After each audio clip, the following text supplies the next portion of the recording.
6:58 a.m. May 14th, 2026. Quarry Hill, Massachusetts. 11 unmarked vehicles sealed both ends of Sumner Street before the stolen Jeep reached the bank lot. The man behind the wheel had a submachine gun across his knees and a rubber mask pushed up on his forehead. He never got to pull it down. Estimated total haul of his crew over 19 months, $23.6 million. 11 armored car and bank takeovers. 2 guards dead. 0 witnesses willing to say a single word. This is the file the Bureau kept sealed until the last indictment was signed. For 19 months, a crew out of 1 square mile of Massachusetts robbed armored cars at a rate 3 times the national average and walked away, clean every time. They wore masks, they burned their cars, they salted the wreckage with hair swept off a barbershop floor. And the neighborhood they came from answered every federal question the same way. Nothing.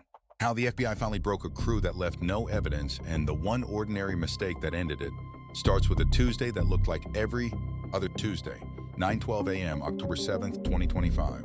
Linford, Massachusetts. An armored car from Coastline Secure Transport pulled to the curb outside a bank of the Commonwealth branch. Routine pickup. 2 men inside. The courier stepped out with the first cassette of cash. A dark minivan with tinted windows rolled in behind the truck. The side door was already open. 3 men came out in full rubber masks and gloves, moving in a line, each one to a fixed position. The first took the courier, the second stripped his sidearm, the third went for the driver's door. Hands up, don't be a hero. 51 seconds later, the minivan was gone with $490,000 in sealed bags. No shots, no prints, no faces. The Linford police called it a professional job and waited for the FBI because in this part of the state, armored car robberies were a federal problem, and there was only one place in the region that produced crews this discipline. Quarry Hill is a single square mile on the north edge of the city. Row houses, 3-deckers, a parish church, a waterfront that stopped working decades ago. Most of it is ordinary blue-collar America. A small piece of it is something else. For 3 generations, Quarry Hill had been known to law enforcement as a place that exported armored car and bank robbers the way other towns export plumbers. The trade was inherited. Fathers taught sons. A clean job was a rite of passage, and the neighborhood protected its own with a discipline the FBI had never managed to crack. They called it the code. You did not talk to police. You did not testify. You did not even acknowledge a federal agent who stopped you on the sidewalk. People had lived in Quarry Hill for 100 years, and they did not leave, and they did not inform, whether out of loyalty or out of fear of the men who enforced it. The reason the neighborhood became what it was is a matter of record. Generations earlier, a state prison had stood on the waterfront, and the families of the men inside moved close to be near them. When the inmates were released, they put down roots and stayed. Over decades, the place tightened into something almost tribal.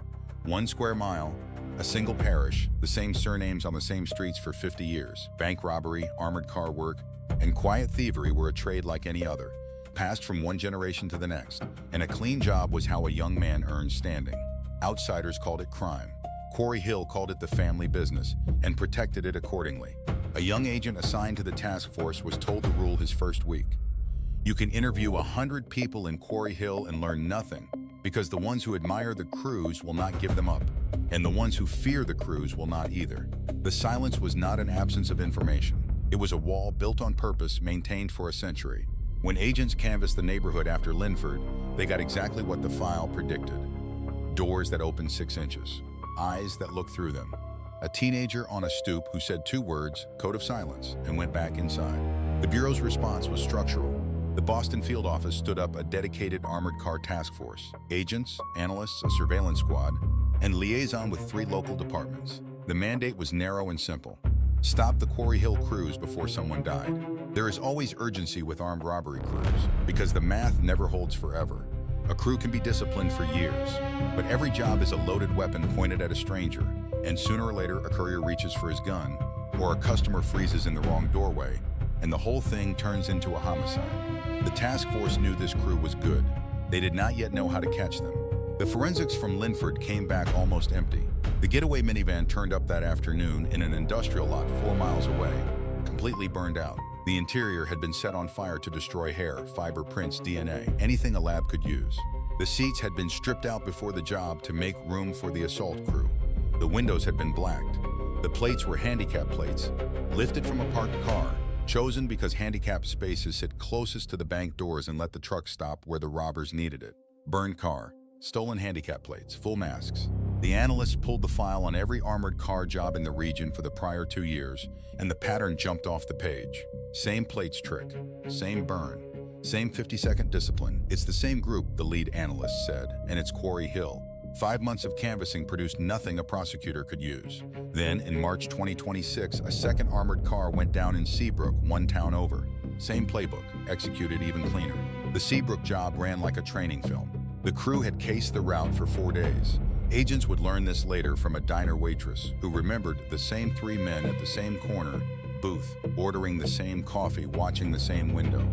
On the morning of the job, the truck pulled into a strip mall lot and parked, as it always did, in the handicap space nearest the bank doors. The minivan came in behind it within seconds. Mask down, gloves on, 3 men to 3 fixed marks. The courier was on the ground before he understood what was happening. 44 seconds later, the lot was empty and $360,000 was gone. The getaway minivan turned up that afternoon, burned to the frame in a quarry access road 2 towns away. The crew was improving. That was the part that frightened the task force most. Not that they were getting away with it, but that they were getting better at it. And confidence is the thing that eventually makes a careful man pull a trigger. The task force put names to the discipline. At the center was Sean Brennan, 44, a career armored car man who had done a 6-year federal stretch in the early 2010s and swore on the way out that he would never go back. Brennan was meticulous. He cased a target for days. He ran dry rehearsals. He chose his people the way a surgeon chooses a team, and he trusted almost no one inside his circle. The architect was Stephen Ward. Quiet, low-key, genuinely intelligent. Ward was the one who had pushed the crew off banks and onto armored cars years earlier, because the loot was bigger, and the trucks, he argued, were just banks on wheels. Ward planned the routes and the switch cars. Setup man was Walter Coyle, older, a fixture. What the crew called a 10-center, he scouted and sold a job for 10% of the take and never touched a weapon. There was Liam Ford, raised in Quarry Hill, federal time already behind him, so silent on a job they called him the quiet man. You never knew he was in the room. And there was the wild card. Marcus Devlin, 38, a stone-cold addict who had served 10 years of an 18-year sentence for the murder of a criminal associate, released early, and back on the street looking for work. Devlin was Brennan's right hand and the one variable no plan could control. The task force knew this group not from the armored car spree, but from where they had started. Years earlier, before the trucks, Brennan and Devlin had run a string of bank takeovers that investigators had privately named the stopwatch jobs. The method was the signature. Brennan went straight for the vault. Devlin cleared the teller drawers. A third man stood in the center of the lobby, holding a stopwatch and calling the count out loud. 45 seconds, 30 seconds, 15. They wanted to be back on the street before a silent alarm could put a cruiser on the block, and they almost always were. The stopwatch crew was never charged. The cases went cold against the same wall every Quarry Hill case hit. No witness, no print, no word. What the task force was watching now was that same crew graduated. Bigger targets, armed guards instead of unarmed tellers, more money, and far more that could go wrong. If this crew was running the armored car spree, the task force had to take them down fast because Devlin in a mask with a gun was a homicide waiting for a date. Surveillance in Quarry Hill was its own problem, 1 square mile. Everyone related to everyone. A stranger in a parked car noticed within the hour. The squad burned through covers in days. And the crew was not the only target in the Boston office. Agents would mount on Brennan for a week, then get pulled to a different case, and the watch would go cold. One attempt nearly burned the whole operation. A surveillance team parked a utility van 2 blocks from Brennan's address and held it for 6 hours. By the 4th hour, a teenager had circled the van twice on a bike. By the 5th, a man none of the agents recognized walked up, knocked twice on the side panel, and walked away without a word. The team pulled out within the minute. In Quarry Hill, even the children worked counter-surveillance, and the message was always the same: we see you. After that, the squad switched to rotating vehicles, foot teams in delivery uniforms, and a camera mounted inside a parked work truck that no agent ever sat in. It slowed everything down. It was the only way to watch the block without the block watching back. So the crew kept working. 2 more armored cars came down in the Boston area through the winter, January and March of 2026. Discipline, clean, profitable. The January job alone moved an estimated $1.1 million in sealed cassettes, and not a single round was fired. Each take vanished the same way, into a neighborhood that kept no records, spent slowly, and never once showed up on a surveillance log as anything but men going to the store. By spring, the analysts read the financial signs and reached an uncomfortable conclusion. The crew's cash was running low, which meant the next job was close. Here is the thing about a crew this careful, though. The discipline only works until the day it doesn't, and the day it didn't was already on the calendar. If you have ever wondered how professionals stay invisible for years, this is the answer, and it is boring on purpose. They never improvised. They never used names on a job. They carried a second set of clothes to change their silhouette the instant they cleared the scene. They rehearsed the burn as carefully as the robbery. And when they worried the fire might leave something behind, they had a backup. They swept hair off the floor of a barbershop and scattered it through the getaway car so that any DNA a lab recovered would belong to a dozen strangers who had never committed a crime in their lives. The vehicles followed the same discipline. Every job used a stolen assault car and at least one clean switch car staged in advance, so that the vehicle a witness saw leaving the scene was never the vehicle the crew drove home. Plates came off other cars, chosen for handicap tags. The masks were full-head rubber, the kind that covers the throat and ears, never the partial kind that leaves a jawline. They carried a second set of athletic clothes to pull on the instant they cleared the scene, so the description that went out over the radio, dark hoodie, gloves, mask, described a man who no longer existed by the time the first cruiser arrived. That is the level of crew the task force was hunting. People who had done enough robberies to get genuinely good at not existing. 9:15 a.m., April 30th, 2026, Hudsonville, New Hampshire. The armored car arrived on schedule. The courier, Raymond Nardo, 53, stepped out and carried 2 deliveries inside the bank. Routine. The whole job, start to finish, was supposed to be under a minute. The assault crew was waiting in a minivan across the lot. When Nardo came back out and opened the rear door of the truck, they moved. The first man got the drop on Nardo at the door. Then a shot. Nardo had reached for his weapon, trained instinct, and he was shot and thrown into the minivan. Inside the cab, the second robber, Ward, fought the driver for control, and in the struggle, his mask came off. In years of these jobs, this crew had never fired a round, never shot a guard, never lost a mask. In 90 seconds, every rule they had lived by broke at once, and now a driver had seen a face. They ran. Not the clean disappearance they had rehearsed 100 times. A panicked retreat. They drove the armored car and the minivan to a wooded pull-off on a back road called Pelham Run, where they had staged a rented box truck as the final getaway vehicle. At that clearing, they made the switch, moving the cash bags from the armored car into the rented truck. There was one loose end, the wounded courier. Nardo was alive, begging, "Take the money, please, you don't have to do this." Liam Ford, the quiet man, began taping Nardo's wrists and ankles, and witnesses to the aftermath would later say he tried to reassure him, told him he was going to be okay. The second guard, the driver, was pulled from the cab and brought to the same clearing. He had seen Ward's face when the mask came off in the struggle. That was the detail that decided everything. In 19 months, this crew had built its entire survival on the principle that no one could ever identify them. Now, 2 men could. The crew stood in the trees off Pelham Run and did the cold arithmetic that careful criminals do, weighing 2 lives against the certainty of life sentences, and finding in the worst way that the math favored silence. Then Brennan made the call. Nardo had seen their faces. He knew where they were from. And so, to bind the crew together under the only law they truly answered to, the decision came down that each of them would fire. Both guards were shot. 2 men were dead in a clearing off Pelham Run. The theory the task force would later build was cold and simple. If everyone pulled a trigger, no one could ever flip, because no one was less guilty than anyone else. The code of silence enforced in blood. But panic leaves evidence that discipline never does. A mechanic at a salvage yard near the clearing saw a rented box truck and a white car pulling out of the tree line and called the local police. Hudsonville PD rolled to the worst crime scene in the town's history. The responding officers did one thing that would matter more than anything else that day.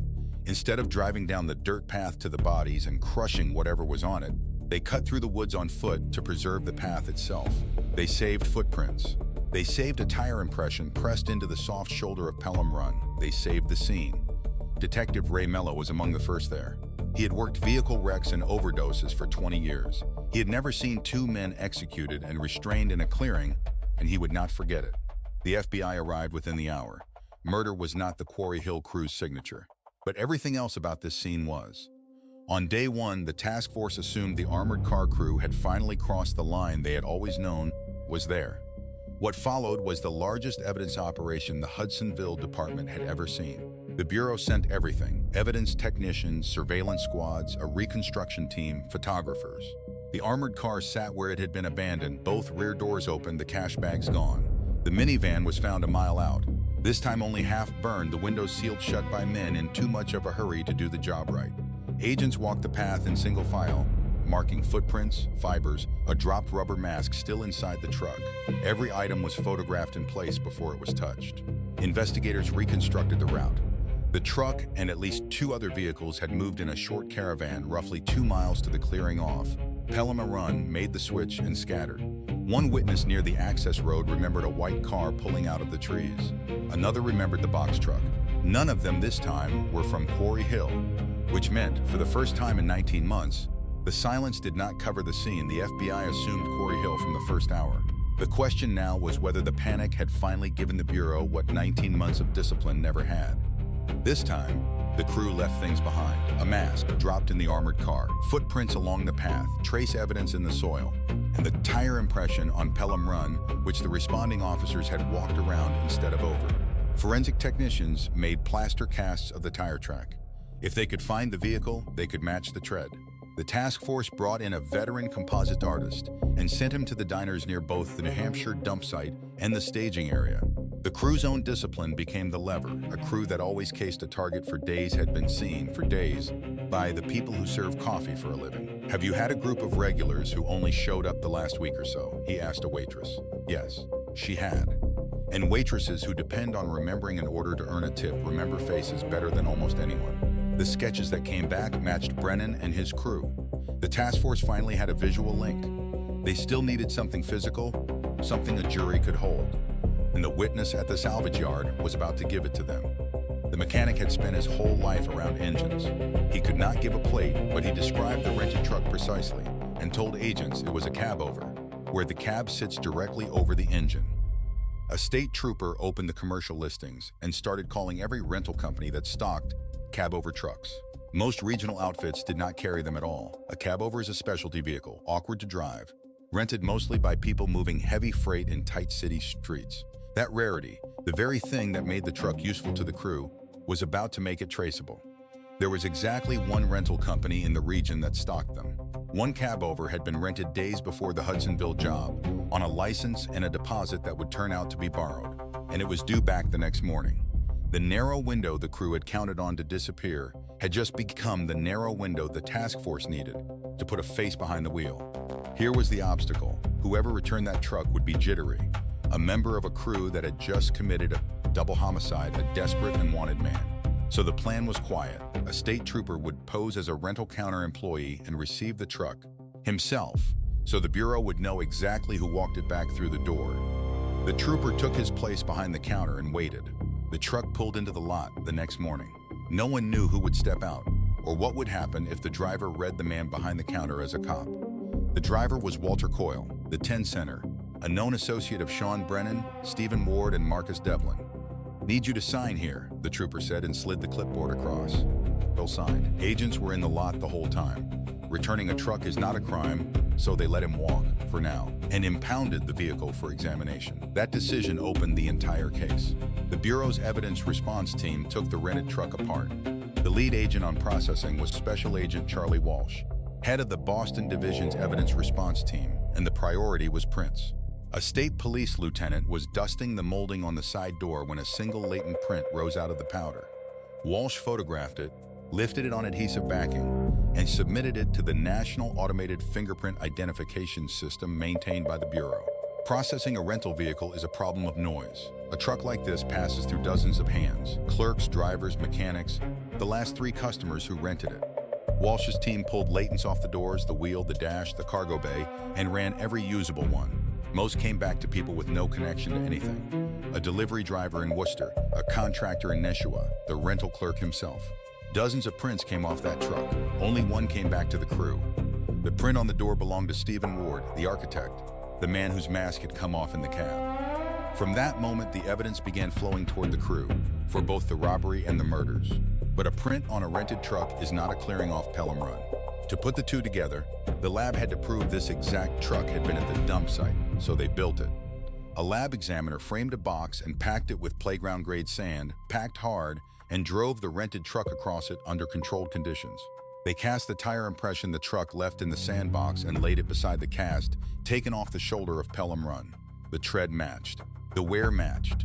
The truck that Walter Coyle had returned to a rental counter was the truck that had carried 2 dead courier's killers out of the woods. 2 members of the Quarry Hill crew were now physically tied to the Hudsonville murders. It was a start. It was also leverage. And the panic kept paying off, because the once meticulous crew had started making the kind of mistakes they never used to make. Early the next morning, a car was found burning on a riverbank by a patrol officer. The crew had torched it, but they had closed all the windows first. The sealed cabin starved the fire of oxygen, and the flames died before they finished the job. Inside the half-burned trunk, evidence survived. Clothing. A few items the crew never meant anyone to see. One was a softball jersey carrying the logo of a recreational league, a league that ran out of federal prison in Virginia. The Bureau pulled the league's old rosters. One former player on that team was Sean Brennan. The discipline was gone. The crew was leaking. Now the task force knew exactly who it was hunting. The problem was proving it on the men who had not left a print or a jersey behind, and breaking a neighborhood that had never broken in 100 years. The lead investigator, Special Agent Larry Travato, went into Quarry Hill looking for one person willing to break the code. He found a pressure point instead of a hero. Danny Cole was a mid-level drug dealer who sold to half the crew, including Brennan and Devlin. Cole had information. Cole also had a 7 months pregnant girlfriend and a temper, and when agents first knocked, they walked straight into a domestic fight already in progress. Cole gave them the script everyone gave them. No way. Code of silence. I don't talk about nothing. But the task force had learned that the code protects men, not always the women around them. They did not lean on Cole. They checked on his girlfriend. When she needed $20 for milk, an agent gave her $20 for milk. Week after week, quietly, while the case ground forward. Here is a question worth sitting with before the rest of this unfolds. Is that good police work? Or is it something closer to the line? Buying trust from a frightened pregnant woman whose boyfriend is facing prison either way. Tell me where you land, because the task force argued about it too. While agents worked Cole's household, the crew went still. They knew they had crossed a line in Hudsonville. They knew shooting 2 guards had put a different kind of heat on them, and they were extra careful. They did not flash cash. They stashed it and spent it slowly. Groceries, kids, the mothers of their children. Nothing anyone would notice. Nothing a surveillance log could anchor. Then Marcus Devlin was arrested on a parole violation and sent to a prison in New Hampshire. With the crew's most volatile member off the board, the task force felt the structure soften. Cole's girlfriend finally came the rest of the way. She believed there might be something better on the other side of cooperation, for her and for Cole and for the child coming in 2 months. She convinced him to talk. What Danny Cole knew turned out to be almost everything. Agents pulled Cole out of state custody and spent 4 hours laying out what he could do for them. Cole had detailed knowledge of nearly every bank and armored car job out of Quarry Hill in the prior 7 years. He knew the crews. He knew the splits. He knew the trade like a man who had financed it one sale at a time. The code of silence had a crack in it.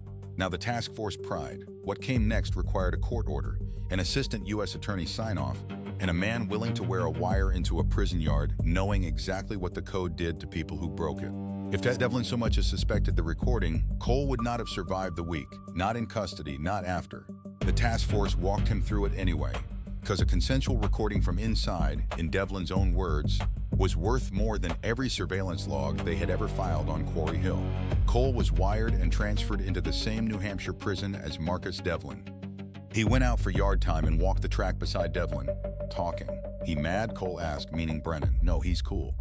And then Devlin said the thing the task force needed over and over, in his own voice, on tape. He said he did not mind doing time for Hudsonville, as long as it was not because of some mistake he had made. He admitted he had been the one assigned to burn the car. He admitted he had botched it. "I screwed up, man." That recording connected a third member of the crew to the double homicide. The Bureau now had Ward by a fingerprint, Coyle by a rented truck, and Devlin by his own taped voice. But the task force did not want 3, it wanted the man at the top. And Sean Brennan was still on the street, careful, controlled, leaving nothing behind. As Cole's debriefs deepened, prosecutors saw the real shape of the case. This was not a string of separate robberies. It was an enterprise, a multi-generational criminal organization that planned, conspired, robbed, and now murdered over years. That made it a RICO case. The Racketeer Influenced and Corrupt Organizations Act is the statute the Bureau built to take down the mafia. It lets prosecutors charge a whole organization for a pattern of crimes committed in furtherance of it. Applied to the Quarry Hill crew, the planning, the conspiracy, the hierarchy, the decade of jobs, it was a near-perfect fit, and it carried life. A RICO conviction could put the entire crew away for the rest of their lives. But RICO cases are slow, and they are risky, and they require the organization to keep being an organization while you build them. Two of the smartest members, Ward and Ford, had gone completely dark. No activity, no mistakes, nothing to add to the pattern. Brennan was the exception. Brennan could not stop. Robbery was not a job to Sean Brennan. It was who he was, and the task force was betting their case on the certainty that he would do it again. In May 2026, a surveillance team watching Brennan saw him steal a Jeep Cherokee. There was only one reason for a man like Brennan to steal a car. He stashed vehicles before a job and used them as the assault car. The team followed the Jeep as it was driven across the city and parked at a hotel lot in a northern suburb where it sat. For once, the Bureau was ahead of him. They put surveillance on the parked Jeep, and another agent obtained a court order to install a microphone inside it. Now they were not just watching Brennan, they were listening. Would a man this careful really walk into a bank with federal microphones in his own getaway car? The task force was about to find out, and so are you, in about 90 seconds. The special surveillance group sat on the Jeep around the clock. They watched Brennan and two new associates drift past a row of banks, casing, and come back again and again to one branch, the bank on Sumner Street in Quarry Hill itself. The microphone in the Jeep changed the nature of the operation. The team was no longer guessing at intent from a parked car a block away. They heard the crew argue over entry points. They heard Brennan assign roles, who took the lobby, who went over the counter, who held the door and called the clock. They heard him rehearse the same 45-second timeline that had defined every Quarry Hill job for a decade. There was no longer any question of what the men intended to do. The only question was when. After 2 days of waiting, it moved. Friday afternoon, about 2 o'clock, a second vehicle, a Ford Bronco, pulled in with 3 men. 2 got out and crossed into the Jeep. The 2 vehicles left in tandem. They parked the Bronco a half-mile from the target with 1 man inside as the wheel. Brennan and 1 accomplice continued toward the bank in the Jeep. What they did not know, an FBI team had been shadowing them the entire way, leapfrogging unmarked vehicles through traffic so that no single car ever sat behind the Jeep long enough to be noticed. Spotters were already in the bank lot, posing as customers. A second element held a block back, ready to take the Bronco and its wheelman the instant the box went down. Every agent on the net knew the 2 rules that governed the next 90 seconds. Do not let the crew reach the bank doors. And do not move so early that a defense lawyer can argue the men changed their minds. The plan was a box. SWAT would pin the Jeep in the lot before the men could reach the bank doors. The timing was a knife edge. You cannot let them inside, because then there are hostages, but you cannot move too early either, because a defense attorney will argue the men changed their minds before any crime occurred. You have to let them get close enough that intent is undeniable and not one step further. The Jeep rolled slowly through the bank lot. Inside the car, the microphone caught everything. Brennan was running the plan one more time. Straight to the teller, clear the lobby, on the ball. All right, it's on. SWAT vehicles surged into the lot and boxed the Jeep front and rear. In the back seat, an accomplice felt it before he understood it. What is it? And Brennan, watching the unmarked vehicles converge on his windshield, said the last word he would ever say as a free man. Feds, feds, feds, hands up, drop the weapon, drop it. It was chaotic, because the man in the back seat had a submachine gun across his lap, and agents were screaming at him to let go of it. The doors came open. Muzzles were inches from glass. One operator had the back seat man's chest in his sights, and a clean reason to fire if the weapon came up. For a few seconds, the whole 19-month case, every robbery, every cast, every taped word in a prison yard, balanced on whether one frightened man would lift a weapon or lift his hands. He lifted his hands. An agent reached in and pulled the mask off the driver. It was Sean Brennan. The agent who put the cuffs on him had been to almost every one of these robberies, had interviewed the couriers and the tellers, had seen what this crew did to ordinary people behind a counter. Closing the cuffs himself was the point. What goes around comes around. For once, Brennan was not in control. The Bureau was. A year after 2 guards were executed in a New Hampshire clearing, Sean Brennan was behind bars. It took another 10 months to assemble the cases against the rest. Ward and Ford were the hard ones. Both had gone silent after Hudsonville, committing no new crimes, giving the surveillance squads nothing fresh to log. The case against them was built entirely backward, out of the fingerprint, the informant's debriefs, the financial pattern, and the structure of the enterprise itself. It was slow, document-heavy work, The kind that does not look like an investigation and wins convictions anyway. Once prosecutors had probable cause on the whole organization, the Bureau planned a single coordinated roundup. Everyone, very early, all on the same morning, so no one could warn anyone else. Agents worked off a list, checking names as each man was taken. Teams hit 5 addresses across 2 states inside the same hour. Over a couple of hours, the entire crew was in custody, and not one of them got a phone call out. When they took Walter Coyle, they used a set of Hudsonville police handcuffs. It was symbolic. The town had been broken by what happened in that clearing, and the Bureau wanted the people of Hudsonville to know the men who did it were brought back through their own department steel. Raymond Nardo had been a courier for 9 years. He was 53. The second guard, the driver, had taken the job 11 months earlier because the hours let him coach his daughter's team in the afternoons. Neither man was armed for war. They carried other people's money for an hourly wage, and they died in a clearing because 2 robbers could not afford to be recognized. The Bureau built a case that ran to thousands of pages. It could convict the men who did it. It could not give those 2 families back the morning of April 30th. Sean Brennan, Marcus Devlin, Stephen Ward, Liam Ford, and Walter Coyle were charged under the federal RICO statute. The trial ran for weeks. Prosecutors laid the enterprise out brick by brick. The stopwatch bank jobs, the armored car spree, the fingerprint on the rental truck, the tire cast from Pelham Run, the half-burned car with the prison softball jersey, and the taped admission from the prison yard. The spine of the case was Danny Cole. He took the stand and described 7 years of Quarry Hill robberies from the inside, naming the roles, the splits, the planning. The defense did what the defense always does with an informant, called him a liar buying his own freedom with someone else's life. The jury listened to Devlin's own voice on the recording instead. Brennan, Devlin, Ward, and Ford were convicted of dozens of racketeering counts, including the armored car robberies and the double homicide in Hudsonville. All 4 received life sentences. Coyle, who was never charged in the deaths, was convicted of racketeering and sentenced to 30 years. He has not left federal custody since. Cole and Devlin both told investigators in different rooms on different days the same thing about why men like this never stop. Everyone assumes it is about the money. The money is only part of it. They did it for the feeling, the rush, the certainty, the power of walking in and owning a room for 50 seconds.